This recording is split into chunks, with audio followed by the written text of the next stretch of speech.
Heilsubælið í Gervahverfi var endurútgefið á DFD nú fyrir jól og þrátt fyrir að grínið sé komið til ára sinna á það greinilega enn upp á pallborðið því diskurinn var svo mest seldi fyrir jólin.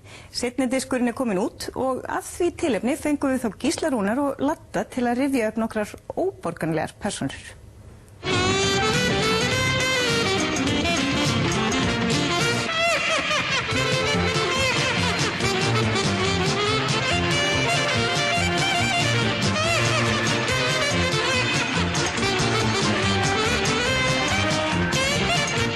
Það virðist vera eins og það sé eitthvað svona klassískt, einhver klassískt tauð í þessu því að alveg eins og þá, þegar þetta var frumflutt og þá höfðu börn mjög gaman að þessu, það er alveg klárt. En hérna ekki það, þetta er bara einvörðungur í barnaefni, heldur var sko fullorðið fólk alveg frá 4 ára upp í 94, hafði gaman að þessu.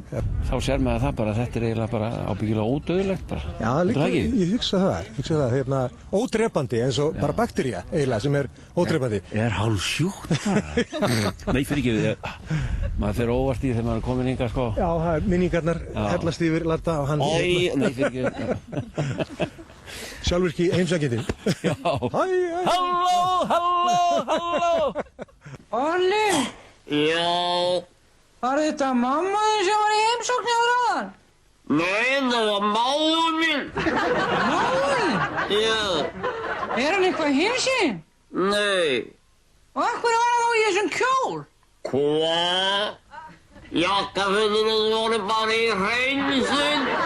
Næstu sumarið 76 þegar ég gáum út Láta sem ekkert sé, þá varst þú að vinna á fasteignasölu á Laugaveginum og ég kom að heimsótti oft og það skrifuðum við efni, sátum við gluggann og sólin skein á okkur gluggann, þar sátum við og þar hirtu upp karaktera sem gengur niður Laugaveginn. Þennan verðum við að nota, það var eitt sem gekk alltaf fram og tilbaka og þú getur ennþá ná hana, það var með sérsta göngulega á löpp, það var svo, fóturinn á hana væri hérna svona fest með frekar lélugum hjörum, maður ekki eftir hana,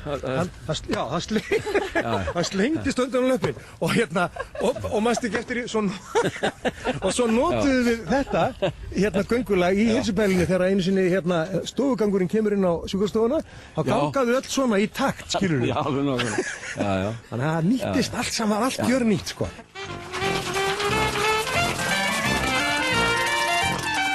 Hugmyndin að þessari undarlegu prósessi eða þessu stofugangi upphafi og í loka hvers þáttar og stundum inn í miðjum þáttum það sem að Adolf Litli gengur fyrir, hérna, fer fyrir flokknum að það skapaðist í þessi skipti, Guðsílof sem ég hef legið á sjúkrahúsi það sem ég sá í fyrsta skipti þetta sem ég hef oft heyrt sem heitir stofugangur og ég hélt að það væri íkjur og skrök í fólki en komst að raunum að þetta var eins og hersveit og á undan gekk hersveitin í örsmár yfirlæknir og hérna með rosalega hóm og hroka og reytti sko ónotum í undirfólk sitt og talaði svo alltaf um mig í þriðju persónu í rúminu eins og ég var í bílflakk sem að kæmi kannski til að álíta að laga og það var svona hérna af hverju maðurinn með prins Pólo bréf á náttúrunni sínu og þá segir ég hann hefur sennilega verið að borða prins Pólo maðurinn já, prins Pólo bréfið er byggt undir reyns og þetta var kveikjan að Adolf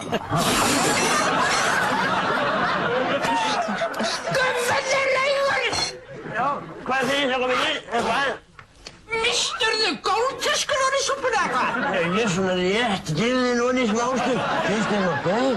Manni, má ég sjá Síra Svavar, það er uppáhaldskarakterinn minn. Síra Svavar? Já, má ég sjá hann. Þetta er, ég er deyð. Reykinganámskeið hjá heilsubælinu, frábær árangur. 14 manns byrjuðu að reykja strax fyrsta daginn. Þetta er uppáhaldskarakterinn minn.